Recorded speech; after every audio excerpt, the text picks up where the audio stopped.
कि कुबड़ी बनी हुई मटकी कुछ कह सके। वे उसे जोर से लात मारते और मटकी मुंह के बल गिर पड़ती। उसकी कोहनियां और घुटने छिल जाते, आंख में आंसू आ जाते और होंठ दबाकर वो रुलाई रुकती। बच्चे खुशी से चिल्लाते, मार डाला कुबड़ी को, मार डाला कुबड़ी को। गुलकी ये सब देखती और मुंह फेर लेती। इस बार जो छड़ी लगी तो 5 दिन तक लगातार सूरज देव के दर्शन नहीं हुए। बच्चे सब घर में कैद थे और गुलकी कभी दुकान लगाती, कभी नहीं लगाती। राम राम करके तीसरे पहर छड़ी बंद हुई। बच्चे हकीम जी के चौतरे पर जमा हो गए। अकस्मात पटाख से दरवाजा खुला और एक लोटा पानी दोनों के ऊपर फेंकती हुई खेखा बुआ गरजी, ए कुबड़ी, एक तो 5 महीने से किराया नहीं दियो और यहाँ दुनिया भर के अंधे कोड़ी जमा रहते हैं। चलो उठाओ अपनी दुकान यहाँ से, कल से ना दिखी यहाँ तुम्हें। राम राम राम राम। गुलकी सब रह गई। उसने किराया सचमुच 5 महीनों से नहीं दिया था। मोहल्ले में उनसे कोई कुछ लेता भी नहीं था। वैसे भी महीने में 20 दिन बेचारी भूखी सोती थी। धोती में 10-10 पैबंद थे। मकान गिर चुका था। एक दालान में वो थोड़ी सी जगह में सो जाती। निर्मल की दुकान पर सन्नाटा छाया हुआ था। सब उसी ओर देख रहे थे। मिरवा ने आकर कुबड़ी की शिकायत मुन्ना से की और घूम कर बोला, मेवा बता तो इसे। मेवा पहले हिचकिचाया, फिर बड़ी मुलायमियत से बोला, मिरवा तुम्हें बीमारी हुई है ना? ना, तो हम लोग तुम्हें नहीं छुएंगे, साथ नहीं खिलाएंगे, तुम वहां दूर बैठ जाओ। हम बीमार हैं मुन्ना। मुन्ना कुछ पिघला। हाँ, हमें छुओ मत। निमकौड़ी खरीदनी है तो उधर बैठ जाओ, हम दूर से फेंक कर दे देंगे, समझे? मिरवा समझ गया, सिर हिलाया और अलग जाकर बैठ गया। इतने में उधर से घेघा बुआ की आवाज आई, ए मुन्ना, तू लोग परे हो जाओ, अभी पानी गिरी ऊपर से। बच्चों ने ऊपर देखा, जिधर बुआ खड़ी थी उसके ठीक नीचे गुलकी का सौदा था। गुलकी कराहती हुई उठी। कुबड़ की वजह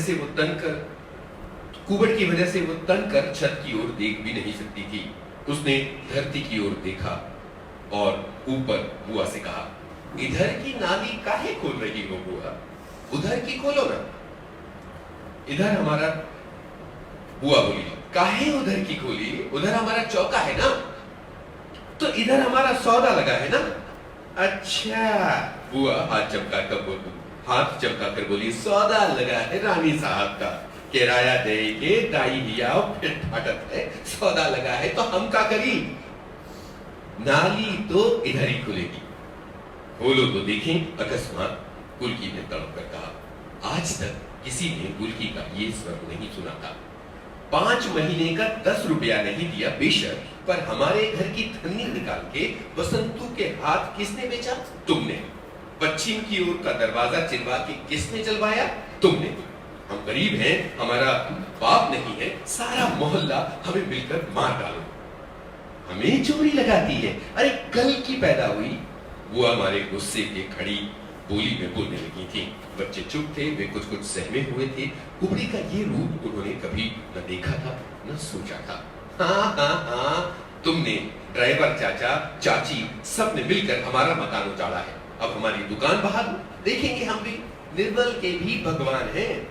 ले भगवान है, निर्मल के भगवान है तो चिप। और बुआ ने पागलों की तरह दौड़कर नाली में जमा कूड़ा लकड़ी से ठेल दिया। 6 इंच मोटी गंदे पानी की धार धड़ धड़ करती हुई गुलकी की दुकान पर गिरने लगी। तुरैया पहले नाली में गिरी, फिर मूली, खीरे, साग, अदरक उछल उछल कर दूर जा गिरी। गुलकी आंख फाड़े पागल सी दिखती रही और फिर दीवार पर सर पटक कर हृदय विदारक स्वर में टकार कर रो पड़ी, अरे मोर बाबू, हमें कहाँ छोड़ गए? अरे मोरी माई, पैदा होते ही हमें क्यों नहीं मार डाला? अरे धरती मैया, हमें काहे नहीं लील लेती? आए मोरे राम। सर कोले बाल बिखेरे, छाती कूट कूट कर गुलकी रो रही थी और तिछकते का जमा पानी धड़ धड़ गिर रहा था। दूसरे दिन चौतरा खाली था। चौथे या 5वें दिन रात को भयानक वर्षा तो हो ही रही थी, पर बादल भी ऐसे गरज रहे थे कि मुन्ना अपनी खाट से उठकर अपनी माँ के पास घुस गया। भयानक आवाज हुई। माँ भी चौंक पड़ी पर उठी नहीं। मुन्ना आंखें खोले अंधेरे में ताकने लगा। सहसा लगा मोहल्ले में कुछ लोग बातचीत कर रहे हैं। घेघा बुआ की आवाज सुनाई पड़ी, अरे किसका मकान गिर गया है रे? गुलकी का। किसी का दूर से जवाब आया, अरे बाप रे, तब तो नहीं गई? नहीं, आज तो वो मेवा की माँ के यहाँ सोई है। सामने गुलकी थी तो वो एक समस्या थी, पर उसकी दुकान हट गई। फिर वो जाकर साबुन वाली सत्ती के गलियारे में सोने लगी और 2-4 घरों से मांग मूंग कर खाने लगी। उस गली में दिखती ही नहीं थी। बच्चे भी दूसरे कामों में व्यस्त हो गए। अब चाड़े आ रहे थे, उनका जमावड़ा सुबह न होकर तीसरे पहर होता था। जमा होने के बाद जुलूस निकलता था। उस दिन जब घेघा बुआ चौतरे पर अवतरित हुई, उन्हें डाकिया आता हुआ नजर आया। वो अचकचा कर रुक गई। डाकिये के हाथ में पोस्ट कार्ड था और वो गुलकी को ढूंढ रहा था। बुआ ने लपक कर पोस्ट कार्ड लिया और एक सांस में पड़ गई और उनकी आंखें मारे अचरज के फैल गईं। और डाकिये को ये बताकर कि गुलकी सत्तू साबुन वाली के उसारे में रहती है, वो झट से दौड़ी दौड़ी निर्मल की माँ ड्राइवर की पत्नी के यहाँ गई। बड़ी देर तक दोनों में सलाह मशवरा होता रहा और अंत में बुआ आई और उन्होंने मेवा को भेजा, जा गुलकी को बुलाएगा। पर जब मेवा लौटा तो उसके साथ गुलकी नहीं वरन सत्ती साबुन वाली थी। और सदा की भांति इस समय भी उसकी कमर में वो काले मेंट का चाकू लटक रहा था, जिससे वो साबुन की टिक्की काटकर दुकानदारों को देती थी। आते ही कड़े स्वर में बोली, क्यों बुलाया है गुलकी को? तुम्हारा 10 रुपए का किराया बाकी था, तुमने 15 रुपए की सब्जियां उजाड़ दी, अब क्या काम है? अरे राम राम, कैसा किराया बेटी, अंदर आ जाओ, अंदर आ जाओ। बुआ के स्वर में असाधारण मुलायमियत थी। अंदर सत्ती गरज रही थी, बुलाया है तो बुलाने दो, क्यों जाए गुलकी? अब बड़ा ख्याल आया है इसलिए कि उसकी रखेल को बच्चा हुआ है, जो जाके गुलकी झाड़ बुहार करे, खाना बनाए, बच्चे को खिलाए, और वो मर्द का बच्चा गुलकी की आंख के आगे रखेल के साथ गुलछर्रे उड़ा है। निर्मल की माँ बोली, बिटिया गुजर तो अपने आदमी के साथ ही करेगी ना। जब उसकी पत्नी आई है तो गुलकी को जाना चाहिए, और मर्द तो मर्द, एक रखेल छोड़ दुई रखेल रख ले, तो क्या औरत उसे छोड़ देगी? अरे राम राम, नहीं छोड़ नहीं देगी तो क्या जाके लात खाएगी? सत्ती बोली, अरे बेटा, बुआ बोली, भगवान रहे ना, तो हम मथुरापुरी में गुज्जर दासी के लात मारे तो ओकर कुबड़ सीधा हुई कबा। पति तो भगवान है बिटिया। हाँ हाँ, बड़ी हितू ना बनिए। उसके आदमी से आप लोग मुफ्त में गुलकी का मकान झटकना चाहती हैं, मैं सब समझती हूँ। खबरदार जो कच्ची जबान निकाली, तुम्हारा चरित्र कौन नहीं जानता है। वो छोकरा मानिक, जबान खींच लूंगी। सत्ती गला फाड़कर चीखी और उसने कहा, अब उसने अपने हाथ से चाकू निकाल लिया। अरे अरे अरे अरे अरे, वो सहम कर 10 कदम पीछे हट गई। तो क्या खून कर वो, कत्ल कर वो का? सत्ती जैसे आई थी वैसे चली गई। तीसरे दिन मेवा, निर्मल और मुन्ना एक एक पर्रे उड़ाते हुए जब गली में पहुंचे तो देखा बुआ के चौतरे पर टीन की कुर्सी डाले कोई आदमी बैठा है। उसकी अजीब सी शक्ल थी, कान पर बड़े बड़े बाल, मिचमिची आंखें, मूछा और तेल से चुचुआते बाल, कमीज और धोती पर पुराना बदरंग सूट। मटकी ताली बजा बजाकर कहने लगी, गुलकी का मनसेधु आवा है। ए मुन्ना बाबू, ये कुबड़ी का मनसेधु है, देख लो। तीनों बच्चे कौतूहल में रुक गए। इतने में निर्मल की माँ एक गिलास में चाय भरकर लाई, निर्मल को पास बुलाया और बोली, बेटा ये हमारी निर्मला है। निर्मल, निर्मल जीजा जी है, हाथ जोड़ो। बेटा गुलकी हमारी जात बिरादरी की नहीं है तो क्या हुआ? हमारे लिए जैसे निर्मल वैसे गुलकी। अरे निर्मल के बाबू और गुलकी के बाप की दांत काटी रही, एक मकान बचा है उनकी चिहारी का और का। एक गहरी सांस लेकर निर्मल की माँ ने कहा, अरे तो का उन्हें कोई इनकार है? बुआ गई थी, अरे 100 रुपए तुम दे रहे, चलो 300 और दे दो, अपने नाम कराए लो मकान। 500 से कम नहीं होगा। उस आदमी का मुंह खुला, एक बाकी निकला और मुंह बंद हो गया। ए बेटा दामाद हो, 500 कहो तो का निर्मल की माँ को इनकार है? अकस्मात वो आदमी उठा खड़ा हो गया। आगे आगे सत्ती चली आ रही थी, पीछे पीछे गुलकी। सत्ती चौतरे के नीचे आके खड़ी हो गई। बच्चे दूर हट गए। गुलकी ने सिर उठाकर देखा और अचकचा कर सिर पर पल्ला डालकर माथे तक खींच लिया। यही कसाई है गुलकी, आगे बढ़कर मार दो चपोटा इसके मुंह पर। खबरदार जो कोई कुछ बोला। बुआ झट से डेहरी के अंदर हो गई। निर्मल की माँ की जैसे खिड़की बन गई और वो आदमी हड़बड़ा कर पीछे हटने के लिए तैयार हो गया। बढ़ती क्यों नहीं गुलकी? बड़ा आया यहां से विदा कराने वाला। गुलकी आगे बढ़ी, सब सत्य थे। सीढ़ी चढ़ी, उस आदमी के चेहरे पर हवाइयां उड़ने लगी। गुलकी चढ़ते चढ़ते रुकी, सत्ती की ओर देखा, ठिठकी, अकस्मात लपकी और फिर उस आदमी के पांव पर गिर के भपक भपक कर रोने लगी। हाय, हमें काय छोड़ दियो, तुम्हारे सिवा हमारा लोक परलोक और कौन है? अरे हमरे बरे पर कौन चुल्लू भर पानी चढ़ाई? सत्ती का चेहरा स्याह पड़ गया। उसने बड़ी हिकारत से गुलकी की ओर देखा और गुस्से में धूप निकलते हुए कहा, कुतिया, और तेजी से चली गई। निर्मल की माँ और बुआ गुलकी के सर पर हाथ फेर फेर कर कह रही थी, मत रो बिटिया, मत रो, सीता मैया भी तो वनवास की भागी नहीं। उठो गुलकी बेटा, धोती बदल ले, कंघी चोटी करो, पति के सामने ऐसे रोना अशुभ होता है, चलो। गुलकी आंसू पोंछती पोंछती निर्मल की माँ के घर चली गई। दूसरे दिन निर्मल के बाबू यानी ड्राइवर साहब, गुलकी और जीजा जी दिन भर कचहरी में रहे। शाम को लौटे तो निर्मल की माँ ने पूछा, पक्का कागज लिख गए है ना? अरे हाँ रे, हाकिम के सामने लिख गया। फिर जरा निकट आकर मुस्कुराकर बोले, मट्टी के मूल मकान मिला है, अब कल दोनों को विदा कर देंगे। सुबह निर्मल की माँ के यहाँ मकान खरीदने की कथा थी। शंख, घंटा, घड़ियाली, केले का पत्ता, पंजीरी, पंचामृत का आयोजन देखकर मुन्ना के अलावा सब बच्चे इकट्ठा थे।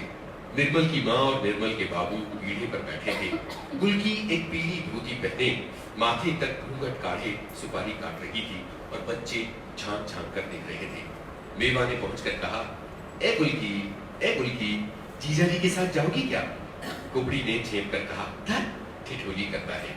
और लज्जा भरी जो मुस्कान किसी भी तरुणी के चेहरे पर मनमोहक लाली बनकर फैल जाती है, उसके झुर्रियोंदार बेडौल नीरस चेहरे पर विचित्र रूप से विभत्स लगने लगी।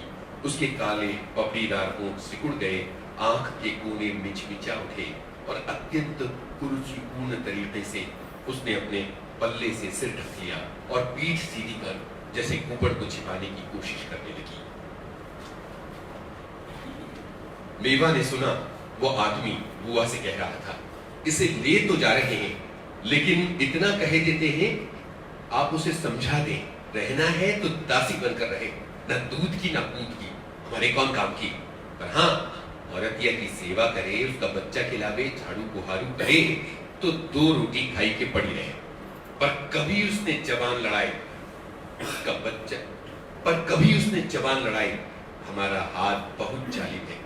एक बार कुबड़ निकला, इस बार प्राण निकाल लेंगे। क्यों नहीं बेटा, क्यों नहीं, बुआ बोली। करीब 3 बजे इक्का लाने के लिए निर्मल की माँ ने मेवा को भेजा। निर्मल की माँ ने बुआ को बुलवाकर पूछा, विदाई में क्या करना होगा? तो बुआ मुंह बिगाड़कर बोली, अरे कोई जात बिरादरी की है का? 1 लोटा पानी भर के 1 अन्नी 2 अन्नी उतार के परजा पजार को दे दियो बस। और फिर बुआ शाम को बियारी में लग गई। इक्का आते ही जैसे झबरी कुतिया पागल सी इधर उधर दौड़ने लगी। उसे जाने कैसे ये एहसास हो गया कि गुलकी जा रही है सदा के लिए। सर झुकाए पत्थर सी गुलकी निकली। आगे आगे हाथ में पानी का लोटा लिए निर्मल थी। वो आदमी जाकर इक्के पर बैठ गया। अब जल्दी करो, उसने कहा। गुलकी आगे बढ़ी, फिर रुकी, अपनी टेंट से 2 अधन्नी निकाली। ले बिरबा, ले मटकी। मटकी जो हमेशा हाथ फैलाए खड़ी रहती थी, सिंघा हिलाकर बोली, नहीं। अरे बेटा ले लो, गुलकी ने पुचकार कर कहा। मिर्वा मटकी ने पैसे ले लिए और मिर्वा बोला, छलाम गुलकी, छलाम आदमी। अब क्या गाड़ी छोड़नी है? वो आदमी बोला, ठहरो बेटा, कहीं ऐसे दामाद की विदाई होती है। सहसा एक बिल्कुल अजनबी किंतु एक अत्यंत मोटा स्वर सुनाई पड़ा। बच्चों ने अचरज से देखा, मुन्ना की माँ चली आ रही है। अरे निर्मल की माँ, कहीं ऐसे बेटी की विदाई होती है? लाओ जरा रोली घोलो, जल्दी से चावल लाओ और सिंदूर भी ले आना निर्मल बेटा। और गुलकी बेटा उतर आओ इक्के से। निर्मल की माँ का चेहरा स्याह पड़ गया। बोली, जितना हमसे बन पड़ा किए, किसी को दौलत का घमंड थोड़ी दिखाना था। अरे नहीं बहन, तुमने तो किया, पर मोहल्ले की बिटिया तो सारे मोहल्ले की बिटिया होती है, हमारा भी तो कुछ फर्ज था। अरे माँ बाप नहीं है तो मोहल्ला तो है, आओ बेटा। और उन्होंने टीका करके आंचल के नीचे छिपाए हुए कुछ कपड़े और नारियल उसकी गोद में डालकर गुलकी को चिपका लिया। गुलकी जो अभी तक पत्थर सी चुप थी सहसा फूट पड़ी। उसे पहली बार लगा कि वो अपने मायके से विदा हो गई है, मायके से अपनी माँ को छोड़कर, छोटे छोटे भाई बहनों को छोड़कर, और वो अपने कर्कश फटे हुए गले से विचित्र स्वर में रो पड़ी। ले अब चुप हो जा, तेरा भाई भी आ गया। वे बोली। मुन्ना बस्ता लटकाए स्कूल से जा रहा था, स्कूल से चला आ रहा था। कुबड़ी को अपनी माँ के कंधे पर सर रखकर रोते हुए देखकर वो एकदम हतप्रभ होकर खड़ा हो गया। आ बेटा, गुलकी जा रही है ना आज, दीदी है तेरी, बड़ी बहन है, चल पाँव छू ले, आ इधर। माँ ने कहा। मुन्ना और कुबड़ी के पाँव छुए। क्यों? मुन्ना ऐसा कैसे कर सकता है? पर माँ की बात एक क्षण के लिए जैसे उसके मन में पूरा पहिया घूम गया और वो गुलकी की ओर बढ़ा। गुलकी ने दौड़कर उसे चिपका लिया और फूट पड़ी। हाय मोरे भैया, अब हम जा रहे हैं, अब किससे लड़ोगे मुन्ना भैया? आ मेरे वीरन, अब किससे लड़ोगे? इतने में उस आदमी ने फिर से आवाज दी। गुलकी कराह कर मुन्ना की माँ का सहारा लेकर इक्के पर बैठ गई। इक्का खड़खड़ करके चल पड़ा। मुन्ना की माँ मुड़ी और बुआ ने बेनती किया, एक आध गाना भी विदाई के लिए गाते जाओ। गुलकी बन्नो ससुराल जा रही है। मुन्ना की माँ ने कुछ जवाब नहीं दिया। मुन्ना से बोली, जल्दी घर आना बेटा, नाश्ता रखा है। पर पागल बिरवा ने जो बम्बे पर पांव लटकाए बैठा था, जाने क्या सोचा, वो सचमुच गला फाड़कर कानने का, बन्नो डाले दुपट्टे का पल्ला, मोहल्ले से चली हाय राम। बन्नो डाले दुपट्टे का पल्ला, मोहल्ले से चली राम। ये उस मोहल्ले में हर लड़की की विदा पर गाया जाता था। बुआ ने घुड़का, तब भी वो चुप नहीं हुआ। उल्टे मटकी को बोला, काहे न गावे, गुलकी ने पैसा दिया है। और उसने भी सुर मिलाया, बन्नो तली गई लाम, बन्नो तली गई हाय लाम, बन्नो तली गई हाय लाम। मुन्ना चुपचाप खड़ा रहा। मटकी दरते दरते आई। मुन्ना बाबू, कुबड़ी ने अधन्ना दिया है, ले ले। ले ले, बड़ी मुश्किल से मुन्ना ने कहा। उसकी आंख में दो बड़े बड़े आंसू टपटपा आए थे। उन्हीं आंसुओं की छिलबिल में कोशिश करके मुन्ना ने जाते हुए इक्के की ओर देखा।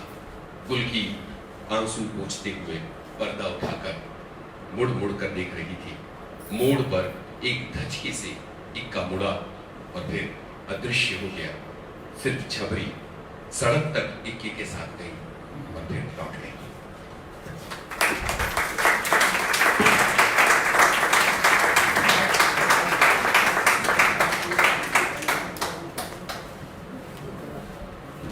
ये थी डॉक्टर भारती की कहानी गुलकी बन्नो, जिसे भाई यूनुस खान ने आपके सामने बहुत भावनाओं के साथ पेश किया। और आप में से, हम में से बहुत सारे ऐसे लोग हैं कि बचपन में गांव में ऐसे दृश्य दिखाई पड़ते थे। मुझे लगता है कि ये कहानी कम से कम 40 साल पुरानी होगी, उससे भी ज़्यादा हो सकती है। तो आज के समय में सुनने में लगता है जैसे भी कल की बात हो। और इस कहानी पर सुदर्शना द्विवेदी जी अपनी बात रखेंगी आपके सामने। मैं आदरणीय सुदर्शना को आमंत्रित कर रहा हूँ। आप हरमजुग में भारती जी की सहकर्मी रही हैं। भाई कैलाश सेंगर जी आगे बैठे हैं, वो भी सहकर्मी रहे हैं। आदरणीय मंच और सभागार धर्मी में मेरी उपस्थिति भारती जी की वजह से थी। मुझे भारती जी ने ही धर्मी में बुलाया था और पीटीआई छोड़ के मैं उन्हीं के आमंत्रण। ये मेरा बहुत बड़ा सौभाग्य था, क्योंकि धर्मियों की एक ऐसी पत्रिका है जिसे हम सब पढ़ते हुए बच्चे से जवान और जवान से प्रौढ़। मेरा सौभाग्य रहा कि मैंने सिर्फ पढ़ा ही नहीं, मैंने उसमें काम भी किया और शायद उसे समाज में अपनी किसी भी कालजयी रचना की सबसे बड़ी कसौटी होती है कि वो समय के साथ अपना प्रभाव छोड़ना बंद नहीं करती। आज से लगभग 64 साल पहले भारती जी ने इलाहाबाद से एक पत्रिका निकाली थी, निकष। धनाभाव के कारण उसके केवल 4 अंक निकल पाए। निकष के पहले अंक में ये कहानी संपादक भी भारती जी, कहानी भी भारती जी, पत्रिका भी भारती जी की, और आज भी ये कहानी हमें आंदोलित और आलोकित। एक और विशेषता इस कहानी की है कि फिर श्रेष्ठ साहित्य की सबसे बड़ी पहचान ये होती है कि वो मात्र कल्पना पे आधारित नहीं होता, कहीं ना कहीं उसकी जड़ें वास्तविकता में होती है। गुल की कल्पना नहीं, गुल की एक सचमुच की औरत थी, और ये सारी घटनाएं सच्ची घटनाएं।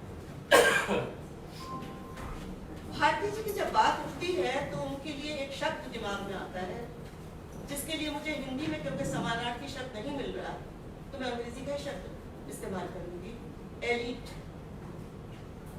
सफारी सूट पहने, हाथ में ब्रीफकेस लिए ठीक 9 बजे वो ऑफिस में घुसते थे और ठीक 5:30 बजे ऑफिस के बाहर निकल जाते। उनसे मिलने का समय 1 से 2 बजे था, उसके आगे या पीछे लोग नहीं मिल सकते थे, उनका निश्चित समय था। अपने स्टाफ से मिलने के उनके दिन तय, काम करने की उनकी शैली भयंकर रूप से कामकाजी, मेहनती और अपने आप को झोंकने की हद तक करने वाली थी। पुष्पा जी ने एक संस्मरण सुनाया था, वक्त रहा तो आपको सुनाऊंगी। वो कभी भी ऑफिस की पार्टियां जब होती थी तो लोग दाल मखनी और पनीर खा रहे होते थे, और भारती जी का तय था रशियन सैलेड। दोपहर की चाय वो नींबू वाली काली चाय पीते थे, उसी बात पीते थे। लेकिन इस एलीट आदमी के दिल में एक लड़का रहता था 19-20 साल का, जो इलाहाबाद के अतर सुइया मोहल्ले में, जिसका बचपन और जवानी बीती थी, जिसने संगम की लहरों में और वहां की रेत में अपनी कविताएं ढूंढी थी, जो वहां के सितारों के नीचे कभी रातों में जागा था, जहां प्यार में डूबा था, जहां उसने पहली बार दिल का टूटना और दिल की आवाज महसूस की। वो मोहल्ला भारती जी के मन में इस तमाम एलीट छवि और महानगर की सारी सुख सुविधाओं, ऐसे व्यक्तित्व के जो प्रभावी हो, जो लोगों को दूर दूर से खींच के उनके पास लाता हो, जो इस शक्ति रखते हो कि लोगों का करियर इन्फ्लुएंस कर सकते हो, उसके बावजूद वो मोहल्ला कभी उनके दिल से निकला नहीं, मन से उस मोहल्ले से जुड़े। वो खड़खड़ाती साइकिल जिस पर वो किशोर लड़का जाता था, वो साइकिल पे वो हमेशा सवार है, और इसीलिए उस मोहल्ले के बारे में, जिसके बारे में शायद लोगों को अंदाज भी नहीं है कि मोहल्ला होता क्या है, उसे उन्होंने उसकी तमाम कुरूपता के साथ प्रस्तुत किया है, और उस कुरूपता में उन्होंने एक सौंदर्य ढूंढा है जो कि केवल एक कहानीकार ही ढूंढ सकता है। इसलिए जहां गुलकी की कहानी में फायदा उठाने वाली भेगा हुआ है, जो मात्र 100 रुपए के लिए उस लड़की को अनाथ करके उसका वो एकमात्र मकान छिनवा देती, निर्बल की माँ जो बेटी बेटी करते हुए उस मकान के पक्के कागज ले लेती है 400 रुपए में, और फिर उसी कसाई के हवाले उसे करती है। वो बच्चे एक बार उसका मजाक उड़ाते हैं, लेकिन उसी मोहल्ले में वो सखी भी है जो उसे उस समय शरण देती है जब कोई नहीं। उसी मोहल्ले में मुन्ना की माँ भी है जो उसके माथे पर सिंदूर लगाकर और डोली से उसकी विदा करके उसे कपड़े नारियल पकड़ा कर बेटी का दर्जा देती हुई की बेटी करके उसे बनने बनाती है। हिंदुस्तान की औरत आमतौर पर सुहागिन बनने में अपने जीवन की धन्यता समझती है। आज लोगों की सोच, कुछ लोगों की सोच इससे अलग भी हो गए हैं, लेकिन आज भी हिंदुस्तान में ना तो घरेलू हिंसा बन हुई है, ना उस घरेलू हिंसा की बर्दाश्त बन हुई है, ना उस घरेलू हिंसा के लिए लोगों के मन में वो एक्सेप्टेंस गई है कि उसे कुछ समझे। पिटने वाली औरत इसके बारे में बताना शर्म की बात समझती है, पीटने वाला शर्मिंदा नहीं होता, पिटने वाली शर्मिंदा होती है।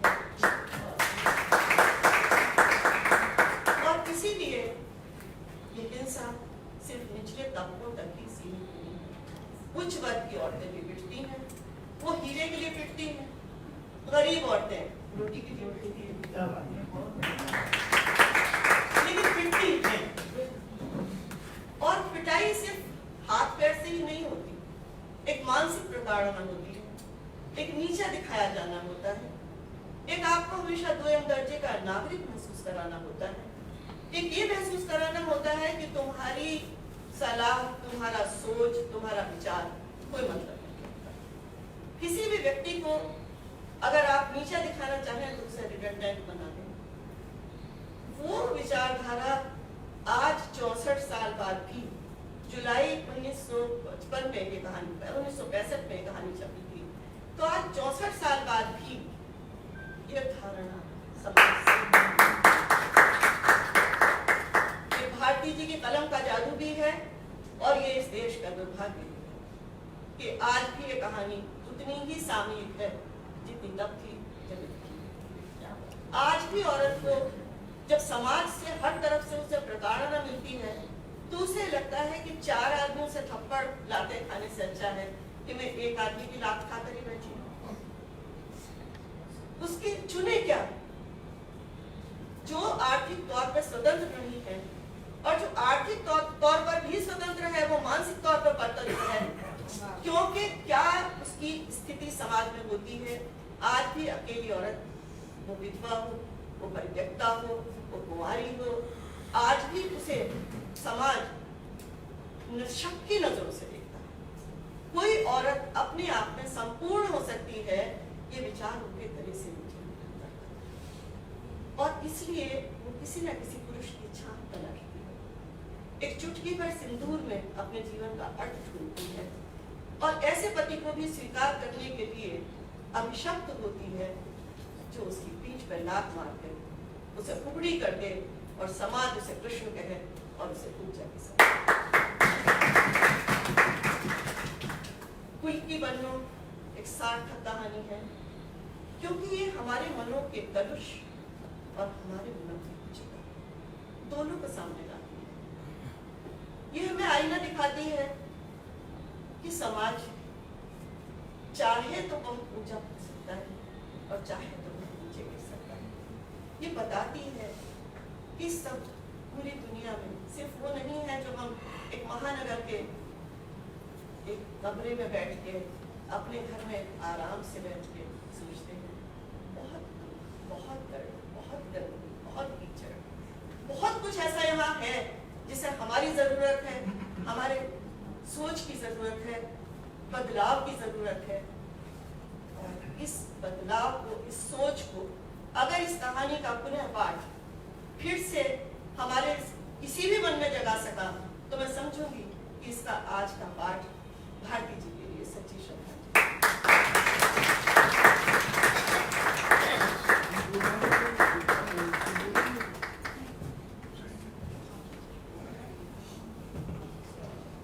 धन्यवाद सुदर्शना जी। सुदर्शना जी ने बहुत अच्छे तरीके से ये बता दिया कि जिस समय हम लोग जी रहे हैं उस समय में ये 64 साल पुरानी कहानी कितना प्रासंगिक है, और उसमें जो चरित्र हैं, जो भावनाएं हैं वो कितनी प्रासंगिक हैं। ये अस्मिता ग्रुप के आगे हैं प्रशांत जी, सुशांत बरा। सुशांत जी आइए। सुशांत जी अस्मिता ग्रुप से जुड़े हुए हैं। आपने गर्मी अरविंद का गौरव का नाम सुना होगा। तो आप जो है अंधा युग का एक अंश पेश करेंगे आपके सामने, एक बहुत मतलब लोकप्रिय पात्र, उसके बारे में वो खुद बताएंगे आपको। और आपके प्रदर्शन के बाद हम लोग जो है दीप्ति मिश्र से भारती जी की 2 कविताएं सुनेंगे और उसके बाद फिर आदरणीय पुष्पा जी से कलुप्रिया सुनेंगे और उसके बाद फिर वक्तव्य सुनेंगे। आइए भाई। नहीं, आप इसकी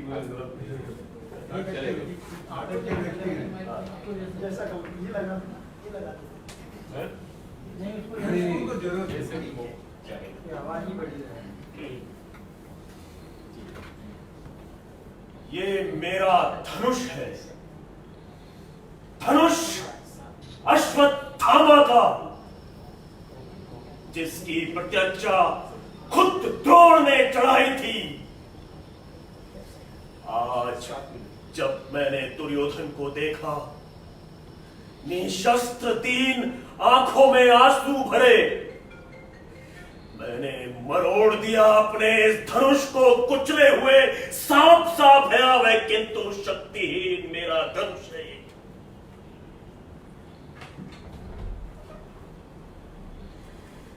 किसके बल पर लूंगा अब मैं प्रतिशोध अपने पिता की निर्मम हत्या का। वन में,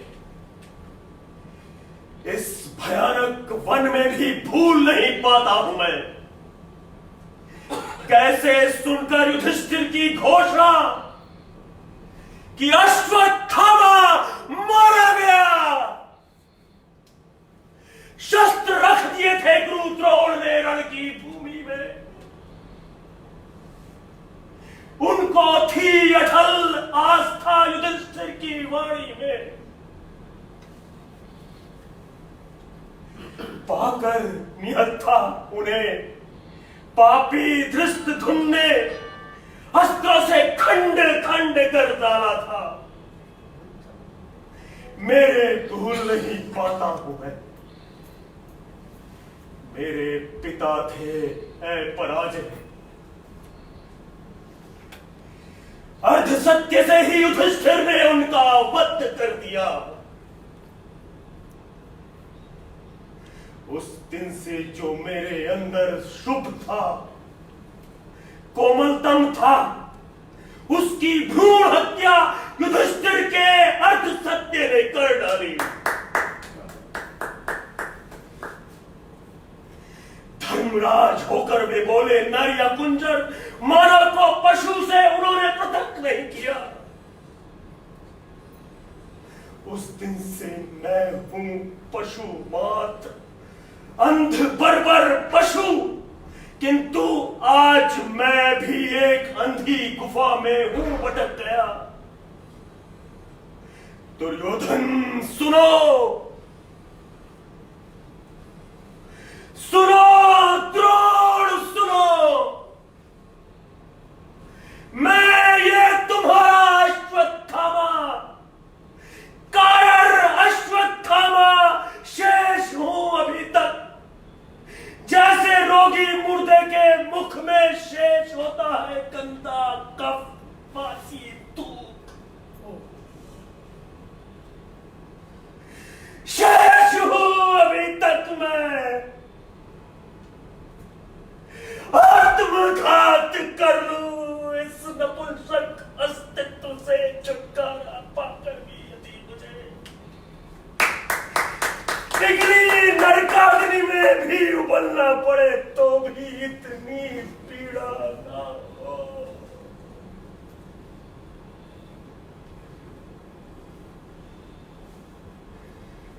किंतु नहीं, जीवित रहूंगा मैं अंधे बर्बर पशु सा। वाणी हो सत्य धर्मराज की, मेरी इन पसलियों के नीचे दो पंजे उगाए, मेरी ये पुत्रियां दिन बाता तो के चित्त खाए पाए जिसे। वध केवल वध, केवल वध अंतिम अर्थ बने मेरे अस्तित्व का।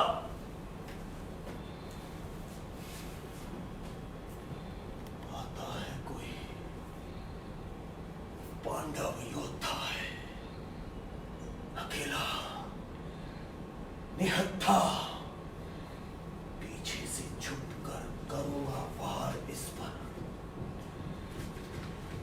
इन भूखे हाथों से धनुष मरोड़ा है, अब गर्दन मरोड़ूंगा। छुप जाता हूं झाड़ी के पीछे जाकर, छुप जाता हूं।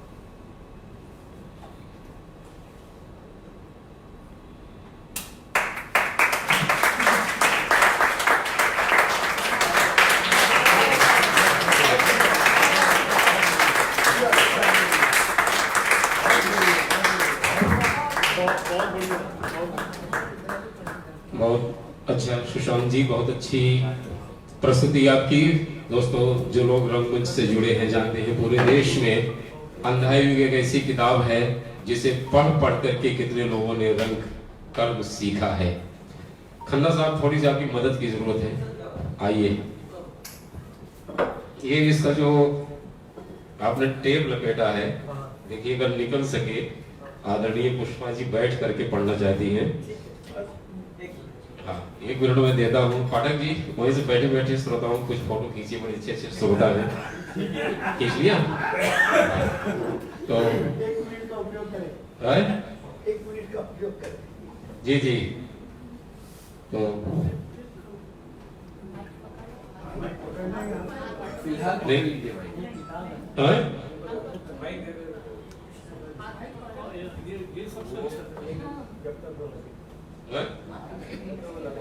नहीं, मैं कहा हूँ कि एक मिनट रुक जाइए।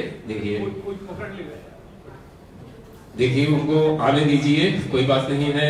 वो पुष्पा जी के हाथ में 2 बार माइक नहीं मैं देना चाहता हूँ। मुझे अच्छा लग रहा है कि ये आज भारती जी के साहित्य पर, व्यक्तित्व पर चर्चा हो रही है और नई पीढ़ी के भी लोग, काफी लोग दिखाई पड़ रहे हैं, जिसमें मैं काजल चौधरी का नाम भी जानता हूँ, कवित्री अभिनेत्री। तो नई से लेकर पुरानी पीढ़ी तक के लोग यहाँ पर इकट्ठा हैं। भारती जी ने कई तरह की कविताएं लिखी और जो कुछ लिखा, जैसे उनका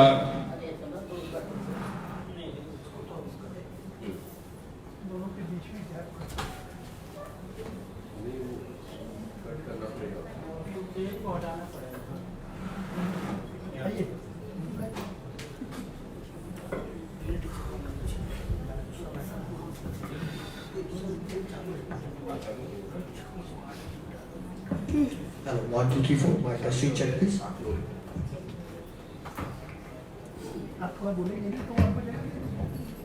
विश्वविद्यालय में डॉक्टर चंद्रकांत बांदी गुटेकर जी विभागाध्यक्ष थे। तो एक बार उन्होंने डॉक्टर धर्मवीर भारती से निवेदन किया कि आप जो है एकल काव्य पाठ करें कनुप्रिया का। और कोर्ट में तो डॉक्टर धर्मवीर भारती ने अकेले पूरी किताब वहाँ कनुप्रिया पढ़ के सुनाई थी और इतना अद्भुत पाठ था कि महीनों भारती जी के काव्य पाठ की चर्चा होती रही। और वो 89 का समय था जब जनसत्ता अखबार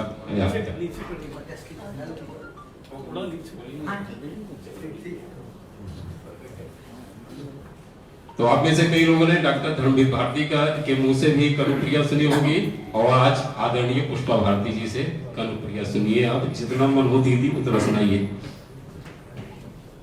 आप सबको नमस्कार करती हूँ और क्षमा मांगती हूँ कि चूंकि तबीयत पूरी तरह ठीक नहीं है, इसलिए अपने आप से जिद करके आज आई हूँ कि मुझे आज जाना ही जाना है। तो ज्यादा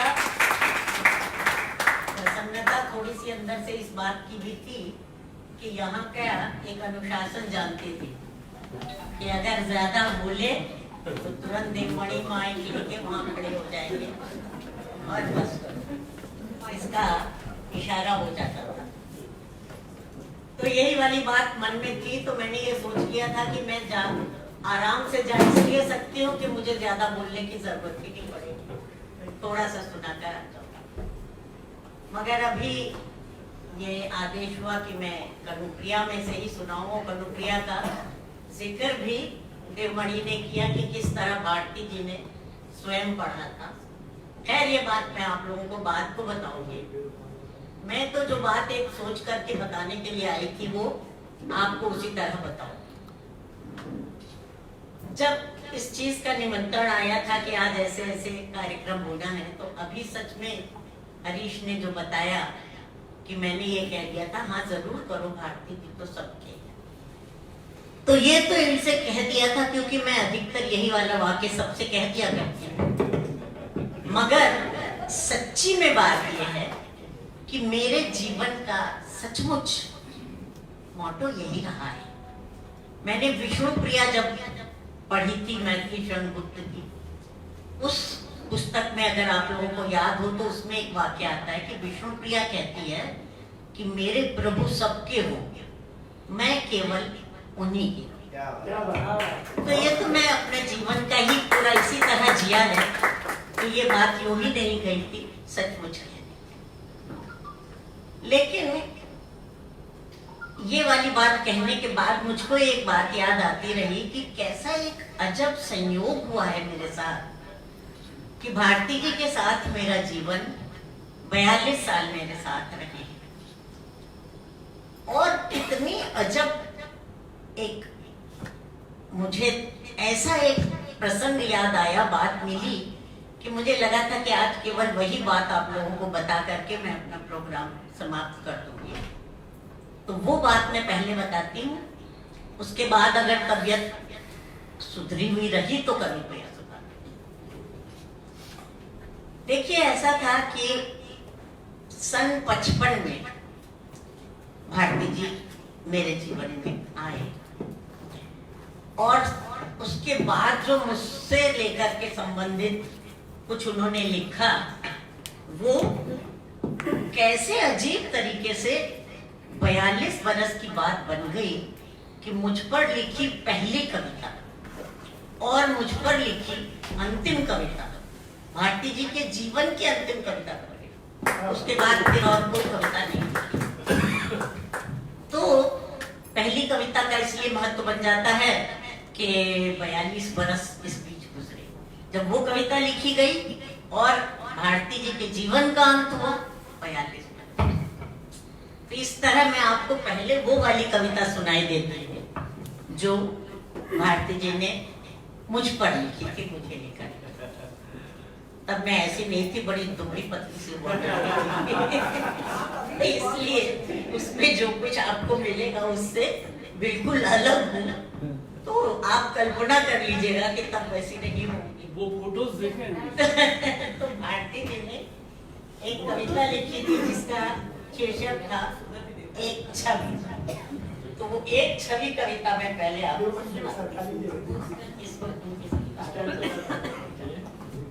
जी स्टैंड के नीचे वही कुछ लगाने के लिए नहीं है स्टैंड। तो ये तभी छपी थी एक अखबार में, उसके इलाहाबाद से निकलता था, एक दैनिक अखबार था और उसमें उन्होंने एक कविता के साथ खुद एक चित्र साथ बना दिया था।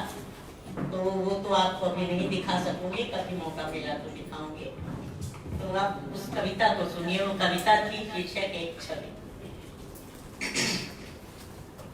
छिन में धूप छांव छिन ओझल, पल पल चंचल, गोरी दुबली, बेला उजली, जैसे बदली ग्वार। छिन में धूप छांव छिन ओझल, पल पल चंचल, गोरी दुबली, बेला उजली, जैसे बदली ग्वार की सुबह हटीली, हरी पर्त में हल्की नीली आग लपेटे एक कली कचनार। सुबह हटीली हरी पर्त में हल्की नीली आग लपेटे एक कली कचनार की, दक्षिण पवन में झोंके लेती डार की लहर बदन में, जिसने आकर कर दी है छवि और उजागर, मेरे छोटे फूल बसे घर, धूप धुली छत, छां लिपी दीवार की, जिसने आकर कर दी है छवि और उजागर, मेरे छोटे फूल बसे घर, धूप धुली छत, छां लिपी दीवार की, गोरी दुबली बेला उजली, जैसे बदली। तो ये उन्होंने सबसे पहले लिखी थी। उसके बाद देखिए एक अजब सा संयोग कि मेरा जन्म हुआ था गंगा दशहरा के दिन। और आप जानते हैं कि हिंदी के तिथियां और अंग्रेजी की तिथियां बदल जाती हैं। तो गंगा दशहरा हर 11 जून को तो आता नहीं, तब 11 जून की अंग्रेजी तिथि थी। इसलिए जीवन भर भारती जी ने मेरा जन्मदिन 2 बार मनाया।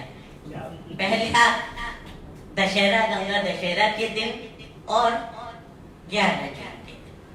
चलिए अच्छा है, हमको 2 बार गिफ्ट मिल जाती थी।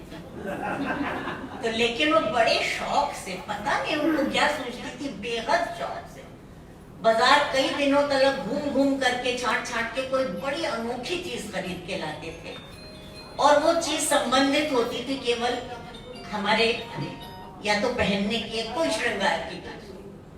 और वो इस तरह ढूंढते रहते थे, जैसे मान लीजिए किसी जेवर वाले की दुकान पर गए तो देखेंगे तो कहेंगे उनको, मान लीजिए सिर्फ एक गले के लिए चेन लेनी है, तो देखो इस वाली उसकी तो चेन निकालना और इसमें जो ये पेंडेंट पड़ा है वो निकालना, और उस वाले में जो पेंडेंट के नीचे छोटी सी लटकन है वो भी उसमें डालना।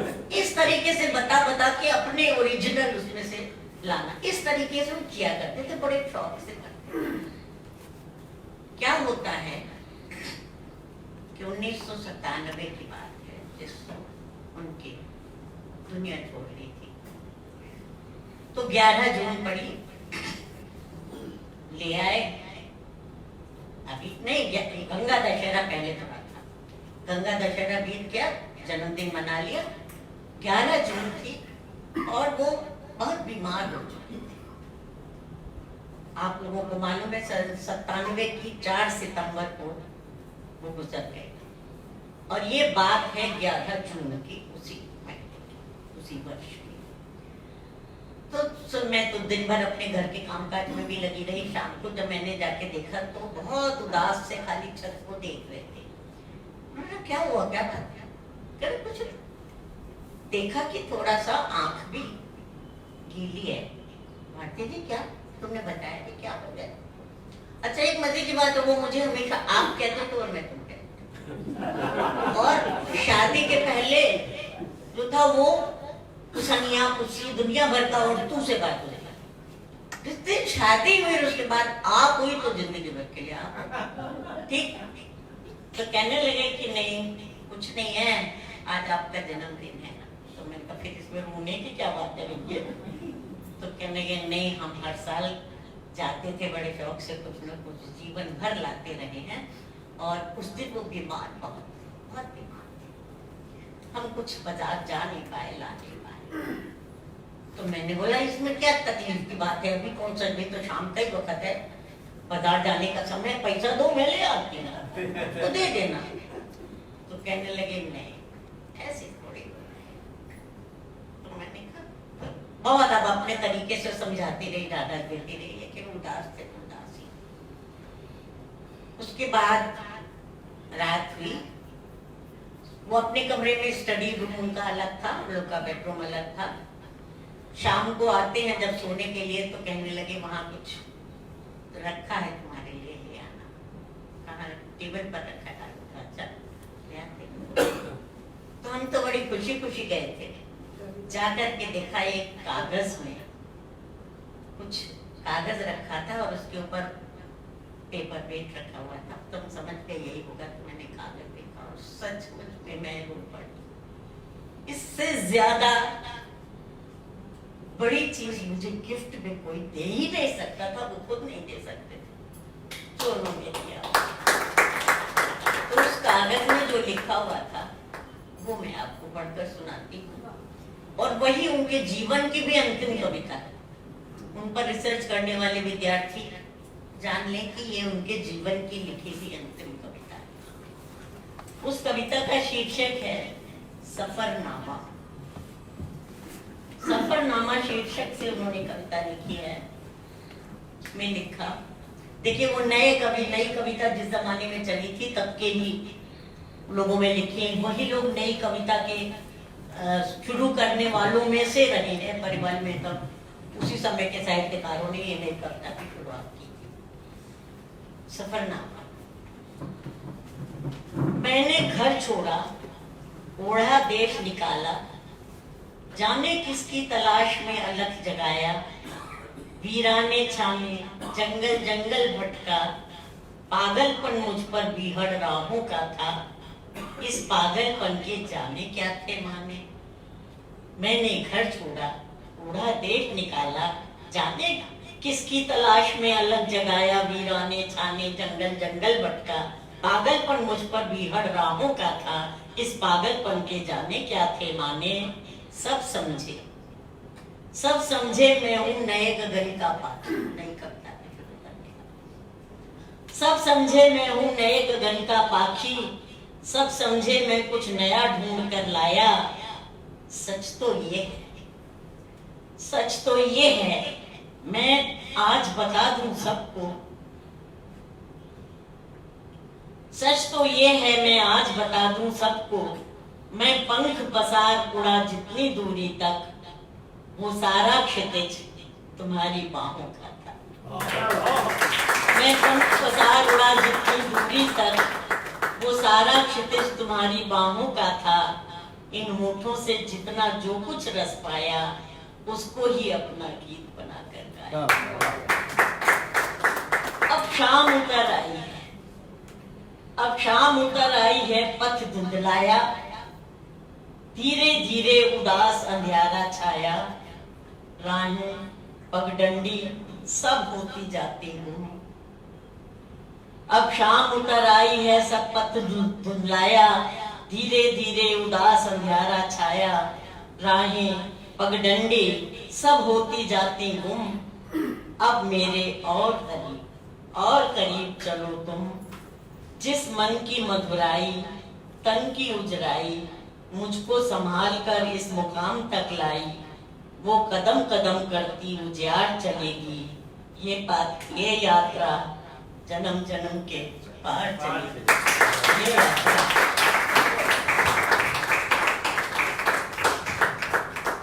ये उनकी अंतिम कविता।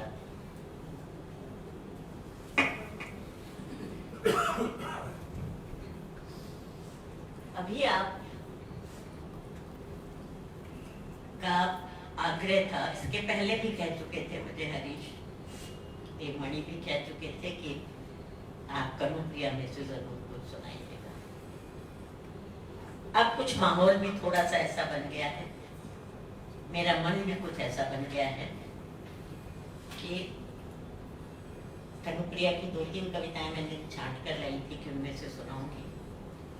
अब मैं पहले आप लोगों को एक कविता सुनाती हूँ, उसके बारे में बताऊंगी। अब हरीश एक बात आप सोच लीजिए, वो ये कि आपने जो कार्यक्रम की रूपरेखा बनाई वो इतनी अद्भुत है। आप लोग सब जानते हैं, आपके पास गया निमंत्रण, आप सबने पढ़ा, इतनी अच्छी रूपरेखा बनाई है कि इससे अच्छे कार्यक्रम की प्रस्तुति नहीं की जा सकती। मगर इतनी खूबसूरत रूपरेखा और आपके टाइम की बंदिश 2 घंटा वही यहाँ पर सारी चीज मार खा जाती। वो अगर ना होती बंदिश तो ये आपका अद्भुत कार्यक्रम बहुत अद्भुत चल सकता। तो इसलिए मैं अपने ऊपर बंदिश लगा लूंगी, केवल एक कविता सुनाती हूँ।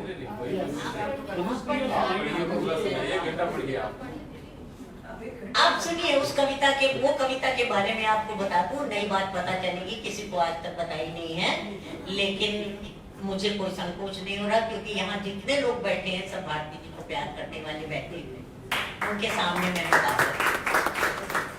और एक एक्सटेंडेड परिवार जैसा है मेरा, सब मुझे बिल्कुल अपने परिवार लगते हैं, परिवार के सामने मैं बता सकती हूँ।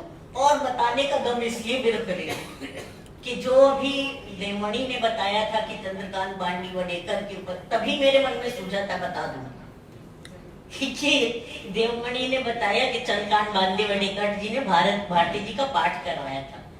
चंद्रकांत बांडीवडेकर ने तब छोटे लाल प्रभात हेड ऑफ द डिपार्टमेंट थे के, और उन्होंने ये कार्यक्रम करवाया था जब भारती जी ने कनुप्रिया सुनाई, और सचमुच बहुत अच्छी सुना रहे थे, जिस तरह सुना रहे थे मैं तो सुना भी नहीं सकती। लेकिन अद्भुत बात उस दिन क्या हुई कि भारती जी सुना रहे और खचाखच हॉल भरा हुआ था, कौन सा बहुत बड़ा हॉल था और काफी भरा हुआ था, और जगह भी नहीं थी, लोग तो जमीन में भी बैठे थे, 10 बैठे थे, ऐसा था। तो भारती जी कविता सुना रहे अकस्मात प्रतिमा बेदी थी ऑडियंस में, अकस्मात प्रतिमा बेदी खड़ी हो गई और नाचने लगी। इधर भारती जी सुना रहे कविता, उधर प्रतिमा बेदी नाच रही है। क्या समा बंधा था, क्या बात है। खैर देखा, सचमुच अद्भुत हुआ प्रोग्राम उस दिन। फिर उसके बाद ये हुआ कि प्रश्न उत्तर पूछ रहे लोगों ने भारती जी से कुछ पूछना चाहा, भारती जी जवाब दे रहे थे। एक व्यक्ति ने खड़े होकर पूछा, साहब माहौल ऐसा बना हुआ है और बहुत दिनों से बहुत लोगों की इच्छा थी, आप अगर ये बताएं क्या कनुप्रिया की प्रेरणा कहाँ से? कनुप्रिया एक नए तरीके की है कनुप्रिया, और ये कनुप्रिया बिल्कुल अलग तरह की है। उसकी प्रेरणा कहाँ से मिली आप जाने, क्या सूझा भारती जी को? और बोले वो बैठी है सब। अब बस मुझे तो लगा कि मैं क्या करूं, क्या नहीं समझ आया, लेकिन खैर क्षण आता है निकल जाता है, किसी तरह झेल गई उस क्षण को। लेकिन आज आपको बताऊं कि भारती जी ने कह तो दिया ही था, पहली बार आप लोग सुनेंगे कि कनुप्रिया वास्तव में कालजयी कृति है। राधा हमारे राम और कृष्ण दो ही ऐसे हैं जो हमारे भारतीय मानस में, कोई भी होने दो, किसी भी जात का होने दो, उनके जात में राम और कृष्ण तो बसे होंगे, और कृष्ण की राधा और कृष्ण ये तो हर एक के आराध्य हैं। लेकिन इसमें जो धर्मवीर भारती की राधा है, जिस राधा को हिंदी साहित्य के विद्यार्थियों ने, हमने, आपने, सबने जाना है, सूरदास की राधा हो, किसी की भी, कितने भी लोगों ने लिखा है, कोई भी राधा हो, वो केवल ऐसी राधा जानी है जो कृष्ण के प्यार में पागल रहती है, कृष्ण को बहुत प्यार करती है, उनके साथ रास करती है, उनको प्रेम करती है, कृष्ण उसको बेहद प्रेम करते हैं, बांसुरी बजाते हैं, उसी के लिए बजाते हैं, सब कुछ कृष्ण राधा राधा राधा। राधा कृष्ण नहीं है तो उनके विरह में रोती है, और नहीं तो साथ में उनके प्रेम करती है, इतनी राधा को जानते हैं। लेकिन जो धर्मवीर भारती की राधा है वो ऐसी नहीं है, आप सब जानते हैं। वो कृष्ण के साथ में बराबर में बहस कर लेती है, जिद कर लेती है कि क्या तुमने लिखी है ये, जो इस पे तो तुमने, अर्जुन ने क्या कहा होगा, जो गीता भी लिख दी गई है, कुछ भी कहा गया होगा, मुझे गीता का एक भी शब्द समझ में नहीं आता, बेकार थी तुम्हारी ये, तुम चाहते तो महाभारत नहीं होता। महाभारत हुआ है, इसमें कौन जीता है? न तो कौरव जीते, न पांडव जीते, जीत कर भी सब हार गए। इस तरह से वो बात करती है, कृष्ण के साथ बराबरी में बात करती है, उनको कुछ समझती है मस्ती रहता नहीं। तो ऐसी राधा बिल्कुल अलग राधा है, कहां से उनके मन में आ गई, कैसे आ गई नहीं मालूम, लेकिन लिखना शुरू कैसे हुआ था, कनुप्रिया था, ये बहुत अजब प्रकरण है। विश्वनाथ जी और बाकी सब लोग भी ये लिखने की चीज कहीं नहीं, आप लोग ये बात सुन, इसलिए संपादक जी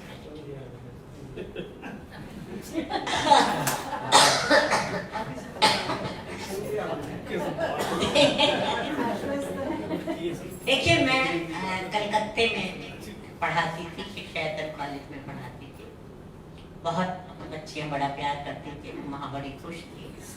और भारती जी इलाहाबाद यूनिवर्सिटी में पढ़ाते थे, दोनों हम लोग अध्यापक रहे हैं।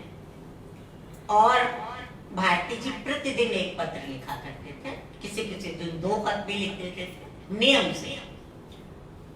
तो आप लोग सब जानते हैं, क्योंकि अब पत्रों में भी छिपाने की बात नहीं रह गई, पूरे पत्र पुस्तक रूप में आ चुके हैं। एक पुस्तक पहले मैंने दी थी क्योंकि मैं रिसर्च कर रही थी, आप लोगों को समय ज्यादा लगेगा भाई, तो एक दिन मैं रिसर्च स्कॉलर थी, रिसर्च कर रही थी, उसी सिलसिले में भारती जी से ज्यादा भेंट हुई थी, वही एक हमारा कारण बना था हमारा जीवन में साथ आने के। मैं रिसर्च कर रही थी, वो सब्जेक्ट बहुत पुराना था, लेकिन उसको, वो भारती जी के सिद्ध साहित्य पर रिसर्च है, मुझे जो सब्जेक्ट दिया गया था सिद्ध और नाथ संप्रदाय की कंपैरेटिव स्टडी दिया गया था, बहुत पुराना सब्जेक्ट, और ये कह दिया गया था कि हेड ऑफ द डिपार्टमेंट ने कहा था कि आप ही को करना है, जबरदस्ती दिया गया है। मेरा मेरिट लिस्ट में नाम आ गया था, जरा पढ़ने में होशियार थी, उन्होंने कहा आपको ही करना है। साहब करा लिया, फिर कहा इसको आपको गाइड करने की हैसियत भी हमारे डिपार्टमेंट का कोई प्रोफेसर नहीं रखता, इसको गाइड केवल एक व्यक्ति कर सकता है, धर्मवीर भारती, और वो गाइड करने के लिए एंटाइटल्ड नहीं है, क्योंकि वो जूनियर लेक्चरर है, वो केवल बीए की कक्षाएं पढ़ाते हैं, एमए को भी नहीं पढ़ाते। तो आपको उनसे जाकर के लेनी, सिनॉप्सिस बना करके ले जानी है, उनसे डिस्कस करना है। तो मैं उनके पास गई, उन्होंने कहा हम कह देंगे उनसे। मैं स्टाफ रूम में गई और जाकर पूछा कि डॉक्टर साहब मुझे धीरेन्द्र वर्मा ने भेजा है और आपसे इस तरह गाइडेंस लेनी है। बोले हाँ मुझे बताया है उन्होंने। तो मैंने कहा तो ये कि सिनॉप्सिस मुझे बनानी है, ऊपर से नीचे तक देखा होगा, सिनॉप्सिस बनानी है तो बनाइए। और देखिए पहले ही आपको बता देता हूँ कि मैं स्पून फीडिंग करने वालों में से नहीं, सिनॉप्सिस आप जाइए खुद बना सकते हैं, और उसमें जो कुछ घटाना बढ़ाना होगा वो मैं बता दूंगा। बाकी आपको इस तरह गाइडेंस नहीं दूंगा कि मैं सब बता रहा हूँ। ठीक है कि उनको बड़ा बुरा भी लगा था, अजीब अकड़ू आदमी को, लेकिन है किया, ये सब चल गया, ये हुआ, ये समाप्त हो गई बात। अब हमको यहाँ पर यह था कि नया रिसर्च का सब्जेक्ट लेना है। शिक्षा तक में पढ़ाते थे और ये हमने कह दिया था ये सब्जेक्ट बहुत पुराना है, अब इस पर हमें नहीं करनी है, हम लेक्चरर बन गए हैं, अब हमारा टाइम भी नहीं रिसर्च करने का। तो एक नया सब्जेक्ट बनाया गया कि हम नया सब्जेक्ट करेंगे, उस पर पढ़ना था। तो उस पर हमने कहा भारती जी इस पर बताइए सबसे पहले क्या पढ़े। तब तक हम लोग प्रेम हो चुका था, जानते थे एक दूसरे को। तो साफ कह दिया कि भैया देखो सिनॉप्सिस छोड़ो, पहले हमको बताओ शुरुआत कहाँ से करें। तो उनसे उन्होंने कहा पहले जुंग की फलानी किताब पढ़ लीजिए। मैंने बोला कि जुंग की किताब ले आई और पढ़ा, और फिर जुंग की किताब में मैंने ये कहा कि भैया ये तो अजीब किताब है, एक पहले चैप्टर में एक सिद्धांत बताता है, कैरेक्टराइजेशन के सिद्धांत जानने। पहले चैप्टर में एक बात बताता है, दूसरे में उसी को उलट देता है, फिर तीसरे में नई बात चालू हो जाती है। ये तो बड़ा विचित्र है, मेरी समझ में नहीं आता, जो कुछ और बताओ। तो कहने लगे अच्छा कोई बात नहीं, हम तुमको रोज खत लिखते हैं, जो शनिवार को खत लिखा करेंगे, छुट्टी का दिन होता है, वो लंबा लिखते हैं, उसमें तुमको समझा दें। तो हमारे पास अब इस तरह खत आने लग गए, हमारी रिसर्च चालू हो गई। और वो खत इतने अद्भुत थे, ये जो खत आते थे। तो मैंने क्या समझा कि मुझे रिसर्च में फायदा मिला है इन खतों से, बहुत विद्यार्थियों को फायदा मिल सकता है, ये छपाए देते हैं। और मैंने वो खत छपा दिए। तो ज्ञानपीठ ने धर्मवीर भारती के पत्र पिछवावर है ना, ये छाप दिया के नाम। अब ज्ञानपीठ को लोगों ने परेशान, अच्छा कहीं उसकी भूमिका में मैंने सिर्फ इतना लिख दिया था कि ये तो केवल विषय से संबंधित 10 पत्र है, मेरे पास तो ऐसे सैकड़ों था। तो भारती जी रोज एक खत लिखते थे। अब ज्ञानपीठ के लोगों ने जान खानी शुरू करी, और मेरे पास पत्र पे पत्र आ रहे हैं, फोन आ रहे हैं कि साहब हमने ये पत्र पढ़े, इनमें ऐसा, मैंने लिख दिया था कि तो मेरी निजी संपत्ति है, इनको क्या, इसमें निजी क्या है हमको ये बताएं।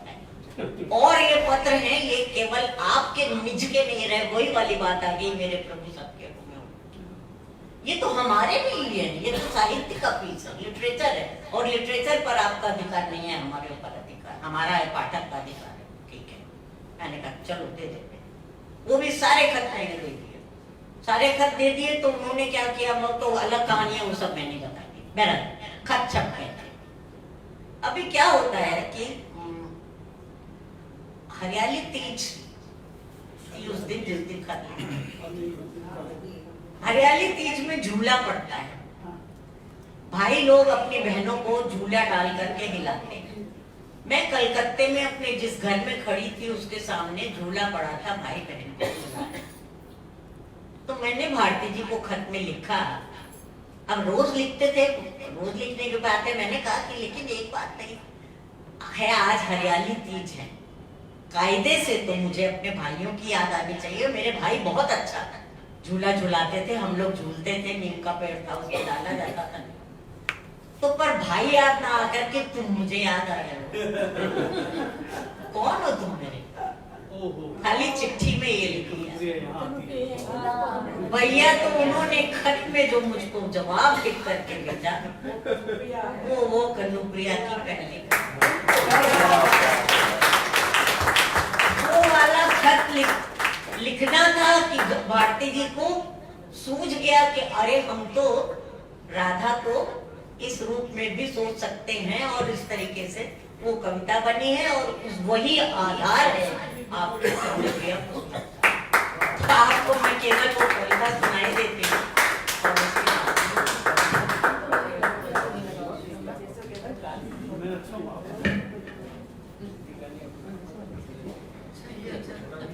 और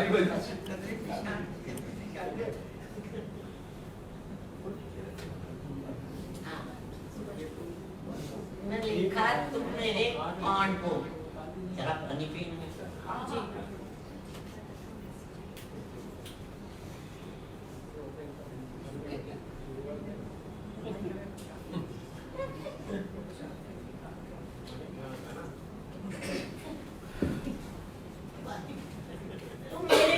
कौन करूं, मैं तो आज तक नहीं जान पाई। तुम मेरे हो कौन करूं, मैं तो आज तक नहीं जान पाई।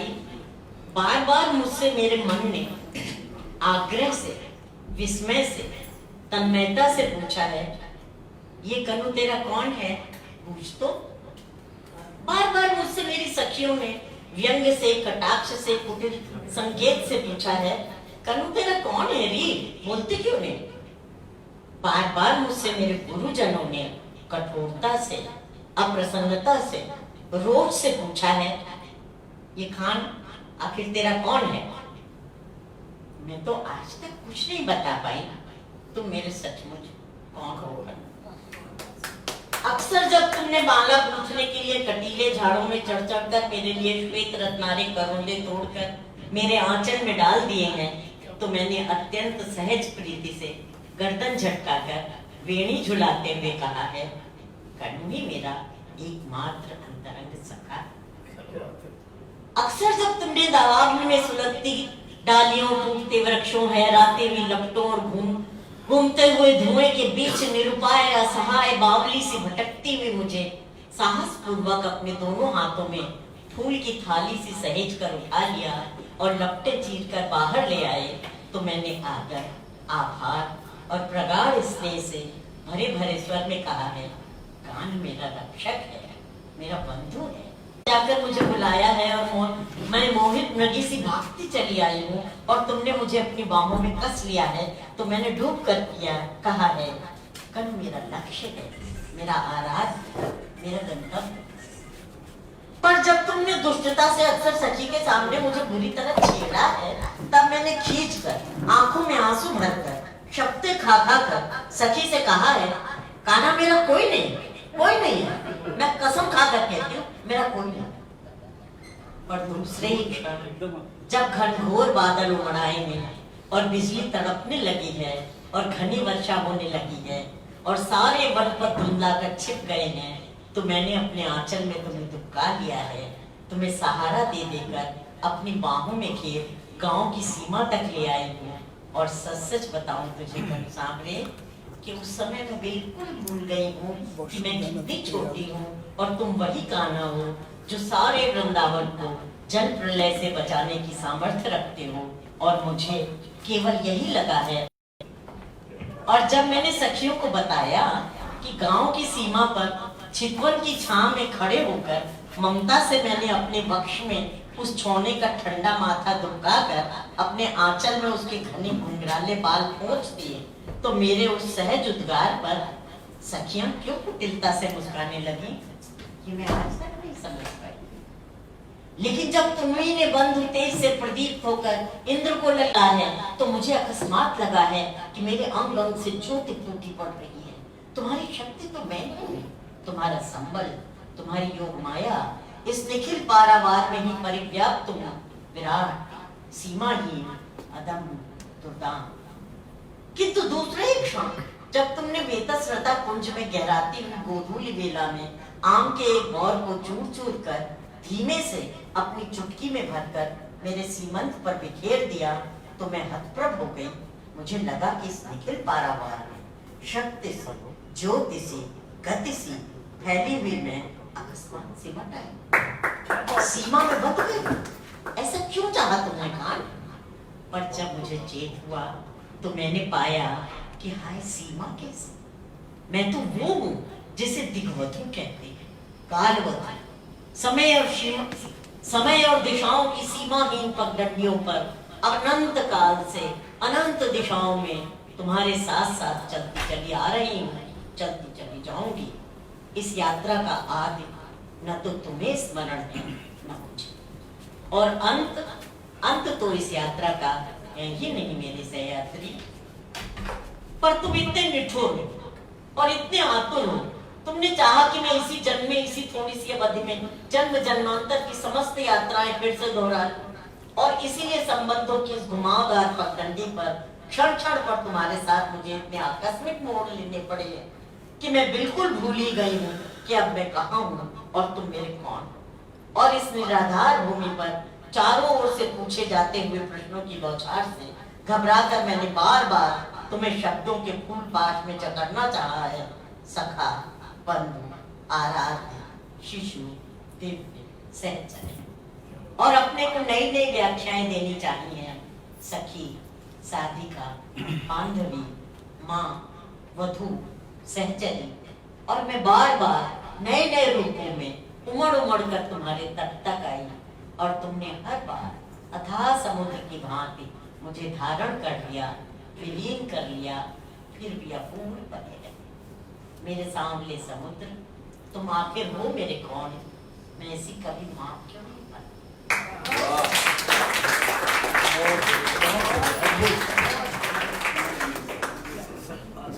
बस इसीलिए उनकी कनुप्रिया की राधा बिल्कुल अलग तरह की राधा है। कनुप्रिया के दूसरे कनुप्रिया सुनना बड़ा अच्छा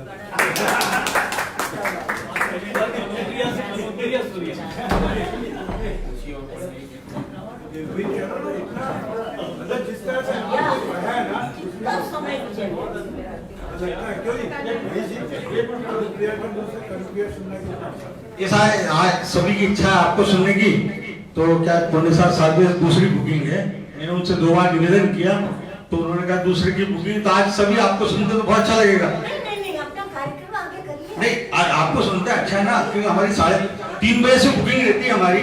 3 बजे से बुक कर, मैं 3 बजे से बुक करता हूँ इनको, तो 6:30 खत्म कर देते हैं। तो मैं उनसे 2 बार निवेदन किया, संभव है क्या आगे बढ़ना?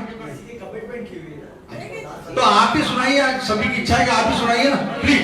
आपको सुनते थे नहीं, प्लीज, अरे नहीं, आपको सुनते ना, प्लीज, सभी कुछ इच्छा है आपको सुना, ये आपकी इच्छा है, क्योंकि फिर सब वक्ता हो भी नहीं पाएंगे आधे घंटे।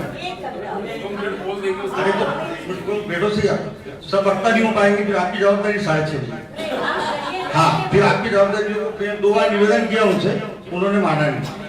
क्यों, संभव नहीं है क्या सर?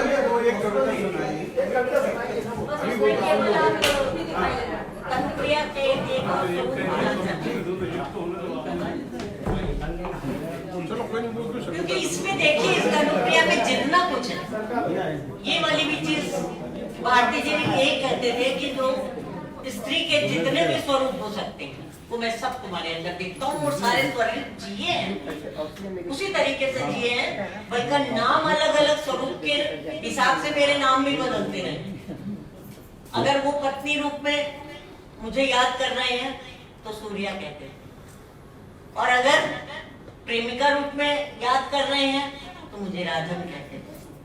अगर बहुत सारे स्वरूपों के लिए उनके पास शब्द थे, और वो जानते थे, मैं जानती थी, आप लोगों ने जिन्होंने पत्र पढ़े हैं वो समझ जाएंगे। लेकिन अब एक कविता खाली समझ रहे थे, सुन लीजिए।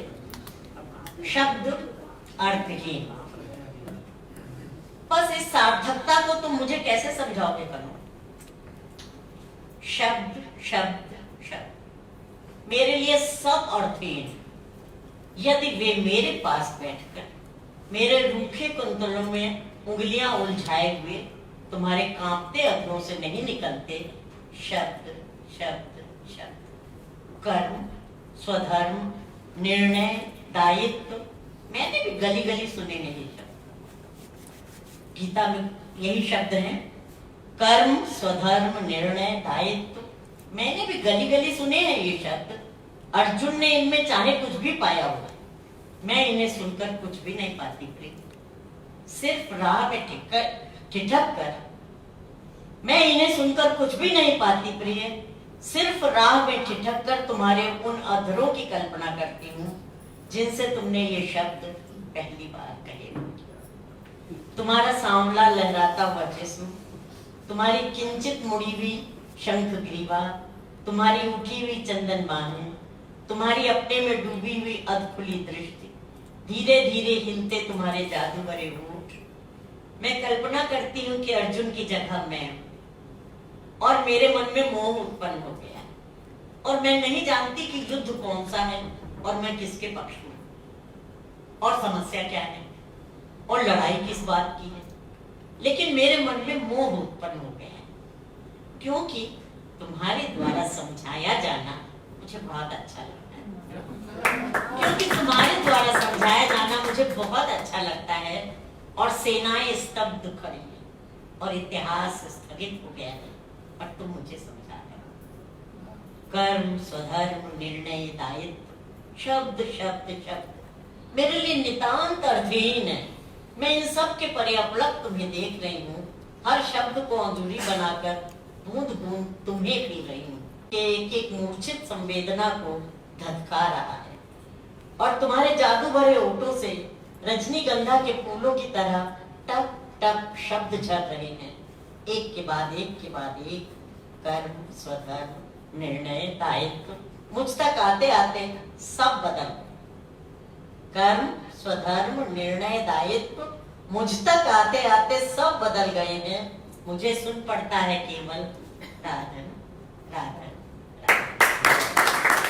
शब्द शब्द शब्द। तुम्हारे शब्द अगणित हैं कनु, संख्यातीत, पर इनका अर्थ मात्र एक है, मैं केवल।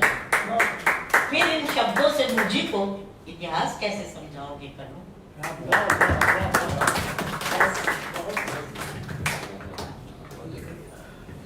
देखिए, ये अपने आप में एक इतिहास है कि आदरणीय पुष्पा भारती जी से आप कविप्रिया सुन रहे हैं और कवित्री दीप्ति मिश्र आपके सामने भारती जी की कविता पेश करेंगे। दीप्ति जी यहाँ पे आ जाइए। खन्ना साहब कोई बैठ के बोलता है तो दिखाई नहीं पड़ता, ऐसा कुछ लोगों ने कहा है, तो आप संस्था की तरफ से देखिए अगर 1 फुट ये ऊंचा स्टेज हो सके। आइए दीप्ति जी।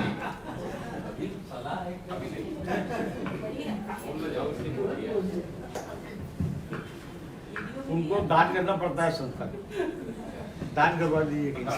आप सभी को प्रणाम। मुझे मालूम है वक्त बहुत कम है, मेरे पास 5 मिनट है। 5 मिनट में मैं अपनी बात पूरी करूंगी। धर्मवीर भारती जी से मेरा गायबाना परिचय लगभग उतना ही है जितना कि मेरी उम्र है। बात कुछ अजीब सी है। 1959 में गुनाहों का देवता प्रकाशित हुई थी, उसमें एक किरदार था पम्मी। मेरे पापा मम्मी को ये नाम इतना अच्छा लगा कि उन्होंने मेरा निक नेम पम्मी रख दिया, जो कि बाद में आगे जाकर पम्मो हो गया। और जी कट टू सीधे 2003-04 में दीदी से मुलाकात हुई और दीदी से मुझे बहुत स्नेह, बहुत प्यार मिला और तब तक मैं कवित्री बन चुकी थी। तो एक ख्याल आया कि मेरा कवित्री होना कहीं भारती जी की नाम का प्रताप तो नहीं है। इतनी सी बात। मैं कविता सुना रही हूँ। धर्मवीर जी की जो कविताएं हैं उनमें धर्मवीर जी की एक कविता है गुनाह की कविता। गुनाह शब्द भारती जी को बहुत प्यारा है। दरअसल होता है क्या कि जब भी कोई रचनाकार किसी बनी बनाई लीक से हटकर कुछ अलग कहने का साहस करता है तो तुरंत ये समाज उसके इस कृत्य पर गुनाह का ठप्पा लगा देता है और ये ठप्पा उस रचनाकार को बागी बना देता है। और जो रचनाकार बागी ना हो तो फिर रचनाकार क्या? तो इनकी कविता में पढ़ रही हूँ। मुझे नहीं मालूम, लेकिन अब मैंने मान लिया कि आपके लिए कही गई है। ये है कि अगर मैंने नहीं ऐसा नहीं चलिए तब तक हमारी मुलाकात भी नहीं। तब तक मुलाकात। अच्छा चलिए, ये है कि अगर मैंने किसी के होठ के पाटल कभी चूमे, अगर मैंने किसी के नैन के बादल कभी चूमे, महज इससे किसी का प्यार मुझको पाप कैसे हो? महज इससे किसी का स्वर्ग मुझ पर शाप कैसे हो? अगर मैंने किसी के होठ के पाटल कभी चूमे, अगर मैंने किसी के नैन के बादल कभी चूमे, महज इससे किसी का प्यार मुझको पाप कैसे हो? महज इससे किसी का स्वर्ग मुझ पर शाप कैसे हो? तुम्हारा मन अगर सींचूं, गुलाबी तन अगर सींचूं, तरल मलयज झकोरों से। तुम्हारा मन अगर सींचूं, गुलाबी तन अगर सींचूं, तरल मलयज झकोरों से। तुम्हारा चित्र खींचूं प्यास के रंगीन ढोरों से। कली सा तन, किरण सा मन, शिथिल सतरंगियां आंचल, उसी में खिल पड़े यदि भूल से कुछ होठ के पाटल, किसी के होठ पर झुक जाए कच्चे नैन के बादल, महज इससे किसी का प्यार मुझ पर पाप कैसे हो? महज इससे किसी का स्वर्ग मुझ पर शाप कैसे हो। किसी की गोद में सिर धर घटा घनघोर बिखरा कर, अगर विश्वास हो जाए धड़कते वक्ष पर मेरा, अगर अस्तित्व खो जाए, न हो ये वासना तो जिंदगी की माप कैसे हो। किसी के रूप का सम्मान मुझ पर पाप कैसे हो, नसों का रेशमी तूफान मुझ पर शाप कैसे हो। किसी की सांस में चुंदूं, किसी के होंठ पर बूंदूं, अगर अंगूर की परतें प्रणय में निभ नहीं पाती, कभी इस दौर की शर्तें यहाँ तो हर कदम पर स्वर्ग की पगडंडियां घूमी। अगर मैंने किसी की मद भरी अंगड़ाइयाँ चूमी, अगर मैंने किसी की सांस की पुरवाइयाँ चूमी, महज इससे किसी का प्यार मुझ पर पाप कैसे हो। महज इससे किसी का स्वर्ग मुझ पर शाप कैसे हो।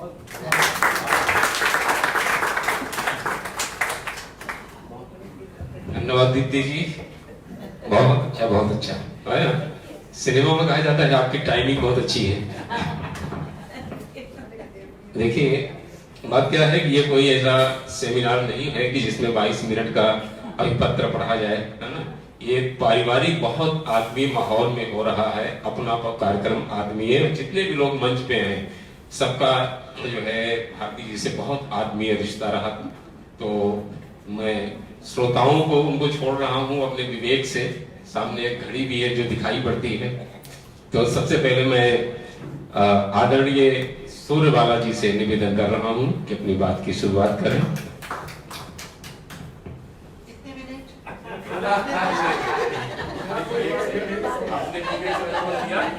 वो कह रहे सामने घड़ी देखिए।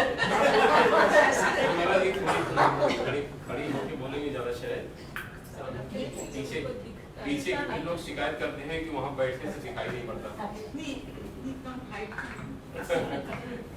कुर्सी बैठने पे। मैं सचमुच मुझे अच्छा लग रहा है कि मैंने कहा देवमणि फिर हरकत में आ गए और हम लोग का ये बनता कि इनकी इस डिसिप्लिन उसका अनुशासन के हम इसके मतलब पालन करें। तो मैं अपनी बहुत सी जो कहा बहुत सारी यादें हैं और मैं सबसे पहले आज पुष्पा जी से ये बता दूं कि मुझे भी भारती जी से पहले कनुप्रिया मिली बिल्कुल छाट के थोड़ी थोड़ी चीज मैं 5 मिनट में आपको बताती हूँ कि आप तो जानते हैं साहित्य की विद्यार्थी थी, पीएचडी कर रही थी, तो सबका पता ही था मुझे कि भारती जी का नाम किसको नहीं पता होगा। और उसमें अभी तक मुझे याद है कि मुझे रीति काव्य मिला था, रीति साहित्य पीएचडी में। और रीति साहित्य किस तरह नई कविता पर असर डाल रहा है, तो उसमें रीति कवियों ने आंखें मछलियों की तरह लिखी थी। और मैंने जब कनुप्रिया मैंने देखा कि कनुप्रिया में वो इतनी बढ़िया वो लाइनें हैं कि मैं वही पाला हूँ, मैं वही हूँ कनु जो मैं बार बार घड़ा भरती थी और उसमें अपनी आंखों की छवि देखकर मछलियां समझकर कागज को उड़ेल लेती। मुझे मैं शोध छात्रा थी लेकिन मुझे कनुप्रिया की ये पंक्तियां इतनी अच्छी लगी थी। और आपको ये बता दूं कनुप्रिया कैसे मुझे पहले मिली। ये साक्षात कनुप्रिया नहीं, कनुप्रिया पुस्तक कि मैं जब पहली बार पति के साथ विदेश यात्रा पे जा रही थी तो जाने से पहले पता था कि 6-7 महीने मुझे कुछ पढ़ने को वहाँ जहाज में शिप में क्या मिलेगा, मर्चेंट नेवी की शिप में। तो मैंने जल्दी से कलकत्ता से शिप जाने वाला था तो जाकर ढेर सी किताबें और पत्रिकाएं खरीद ली। तो जो धर्मयुग खरीदा वो धर्मयुग खरीदा था और उसके बाद हरी घास पर क्षणभर यह केजी का और भारती जी की कनुप्रिया। और कनुप्रिया तब से मेरी इतनी अच्छी सहेली हो गई कि कनुप्रिया मेरे पास अभी तक वैसी उसमें रखी हुई है। और जहाज के डेक पर भी मैं समंदर की लहरें उठती पुष्पा जी मैंने अकेले कनुप्रिया टहलते पढ़ी। और उसके बाद जब मैं भारती जी से मिली वो तो मैंने बार बार दोहराई है लेकिन मुझे लगता है कि लोगों ने सुना है तो भी मैं उसे माला की तरह रटूंगी कि मैं सिर्फ 2.5 वर्ष की लेखिका थी। लिखते हुए मुझे सिर्फ 2.5 वर्ष हुए थे। 4-5 कहानियां कुछ छपी थी और मैंने अनायास ऐसे ही एक उपन्यास लिख डाला और कुछ पता नहीं था लिखते हुए कि उपन्यास लिखने जा रही हूँ कि लंबी कहानी लिखने जा रही हूँ, कितना लंबा होगा या कितना छोटा कोई समझ नहीं थी। और वो तभी मेरे पति का ट्रांसफर हो गया। उस समय बॉम्बे था, बाद में मुंबई हुआ। और ये हुआ कि इतना मोटा ये पांडुलिपि और टाइम्स ऑफ इंडिया यहीं पर है, तो चलो टाइम्स ऑफ इंडिया में दे आया जाए। तो टाइम्स ऑफ इंडिया, पति किसी काम से आ रहे थे, चलो तुम बैठ जाओ, तुम्हें छोड़ देंगे टाइम्स ऑफ इंडिया। मैं टाइम्स ऑफ इंडिया का ऑफिस ही सोच के उस समय का मुझे अभी हाथ तक मेरे सन हो रहे हैं। और ऊपर जाकर मुझे सरल जी मिले। सरल जी आज नहीं है, वो बहुत खुश होती है जान के। और मैं जिस तरह दो तरफ टेबल लगी हुई उप संपादकों की, विश्वनाथ जी नहीं थे तब तक वहाँ, और बीच से मैं जा रही हूँ और मैं देख रही हूँ कि सबकी नजर मुझ पर है, क्योंकि थैंक में मेरी 4-5 रचनाएं छप चुकी थी। और जाकर मैंने वो सबने कहा वो सरल जी बैठे हैं, उनको दे दीजिए। लोग एक दूसरे को गुस्सा रहे हैं, क्या लिख रही हैं, क्या लिख रही हैं। सरल जी ने इस तरह देखकर कहा उपन्यास लेकर आई हैं। और सब लोग हैं कि 2.5 बरस लिखते हुए मैंने सरल जी को दिया उपन्यास, आप देख लीजिए। सरल जी ने कहा मैं देख तो लूंगा, लेकिन अंतिम जो है वो भारती जी करेंगे। मैंने कहा ठीक है, मैं चलती हूँ। बोले जा रही हैं आप? मैंने कहा भारती जी से नहीं मिलेंगे। मैंने कहा भारती जी से कैसे मिली? उन्होंने इतनी कोशिश की लेकिन मैं नहीं मिली। मैंने कहा मैं भारती जी से मिलकर क्या कहूँगी? उन्होंने कहा ठीक है, लेकिन लोग कहाँ से आते हैं भारती जी से मिलने, और आप भारती जी से नहीं मिल रही। मैं कहा अच्छा, मैं अगली बार आऊंगी। अगली बार मैं पति को साथ लेकर गई। अकेली मेरी हिम्मत नहीं थी। तो अच्छा हुआ कि हमने सुना बड़ी पर्चियां फेंकनी पड़ती हैं, क्या क्या होती है, लेकिन सरल जी ने कुछ ऐसा किया था कि मुझे और पति को, और हाँ, सरल जी ने ये भी कह दिया था कि मुझे आपका उपन्यास बहुत अच्छा लगा है, और लेकिन आप अंतिम जो कुछ है निर्णय वो डॉक्टर साहब लेते हैं, और आप जाइए डॉक्टर साहब के पास, मुझे कुछ नहीं मालूम। मैं गई। क्या आप देखा जिन डॉक्टर धर्मवीर भारती, जिनका ठंडा लोहा, जिनकी कनुप्रिया, मुझे बिल्कुल विश्वास नहीं हुआ कि मेरे ठीक सामने टेबल के उस तरफ भारती जी बैठे हैं और टेबल के इस तरफ मैं और पति को कुछ नहीं है। पति को ये भी नहीं पता कि मेरे अंदर क्या कुछ चल रहा है। आप विश्वास मानिए, भारती जी ने भी मुझे इस तरह रखा जैसे मैं कुछ नहीं हूँ, और वो आराम से लाल साहब से बात करते। तो लाल साहब हम नए आए थे कैसे, और ये भी मुझे याद है कि ये भी इतनी बात ही पहुंच गई थी कि भारती जी एक मकान लेने की तलाश में हैं, एक चाहते हैं, और सरल जी ने उनसे शायद कहा होगा। तो मेरे पति ने कहा कि आप कोई मकान या वो चाहते थे, मैं वहाँ, तो उन्होंने कहा नहीं लाल साहब, बताती हूँ कैसे कहा पुष्पा जी का मन। भारती जी जिस तरह पुष्पा जी कहते थे वो कोई नहीं कह सकता उस तरह से। पुष्पा जी का मन समुद्र के किनारे मकान में, तो वो मैंने छोड़ दिया है, सब कह रहे। और मेरा दिल उछल के बाहर आया जा रहा है कि और कुछ कहिए आपके पास गया है। बिल्कुल आखिर में, बिल्कुल जब सब बातें निपट गई पति से, तब मेरी तरफ घूमे,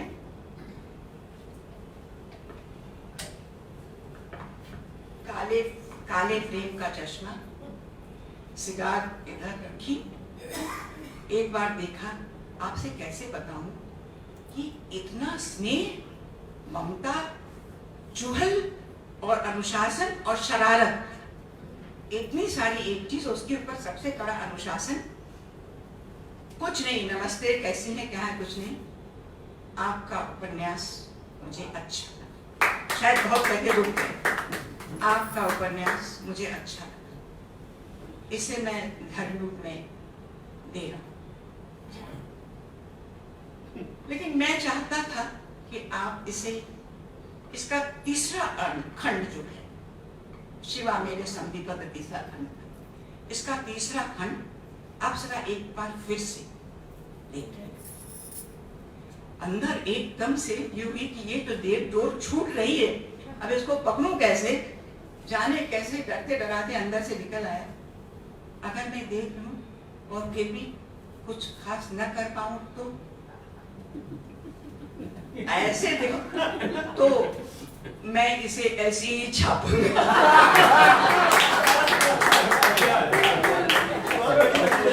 मैंने कहा कि अब बस वो मुझे क्षण ऐसा कि कभी नहीं भूलता। फिर बहुत सी बातें हुई और 6 मिनट भी हो गया, बाकी सारी यादें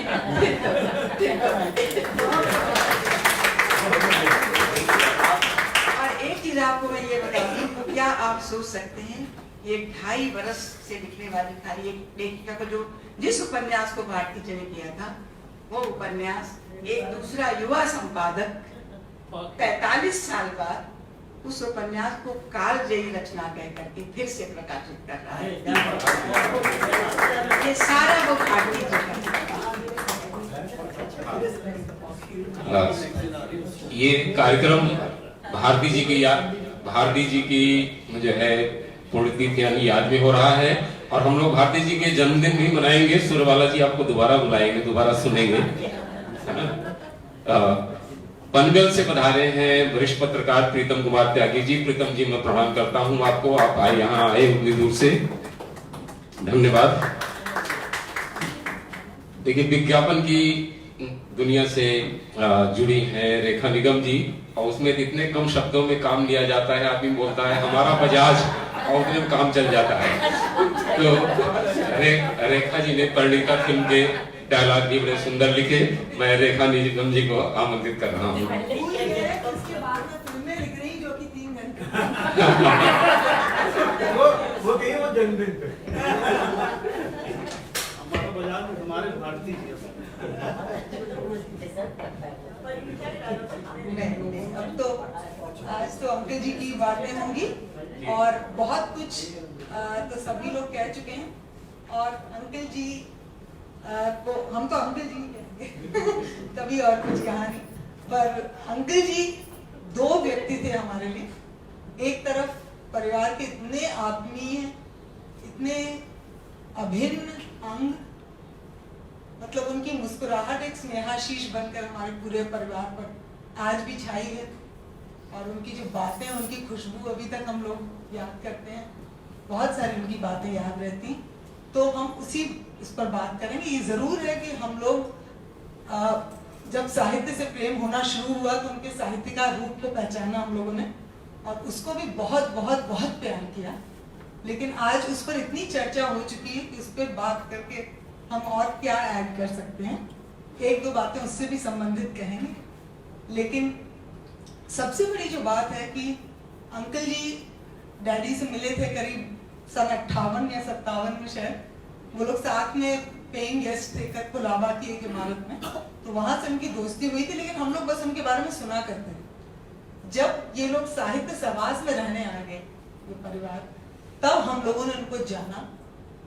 और बंबई जो महानगर, जहां पर कहते हैं कि अंग्रेजी का ही वर्चस्व है, अंग्रेजी का आतंक है, हम लोग बहुत बहुत भाग्यशाली हैं कि बांद्रा ईस्ट नामक उस छोटे से गांव में माहौल बिल्कुल अलग था। एक तरफ अंकल आंटी थे, फिर ओंकारनाथ श्रीवास्तव और कीर्ति चौधरी थे, सरल अंकल तो थे ही, गणेश मंत्री जी थे, सब पत्रकार नगर में धर्मयुग के लोग भी थे, चित्रा मुद्गल आंटी थी, चित्रा मुद्गल आंटी थी, बांदी वाडेकर जी जो हमारे अध्यापक भी थे कॉलेज में, और तो ये शब्द कुमार जी थे, और हमारा परिवार तो तेंदुलकर जी थे। लेकिन ये वो जो हिंदी भाषी और वो वाली बात हो रही है, तो उसकी वजह से हम लोग को लगा ही नहीं कि हम लोग बंबई में हैं।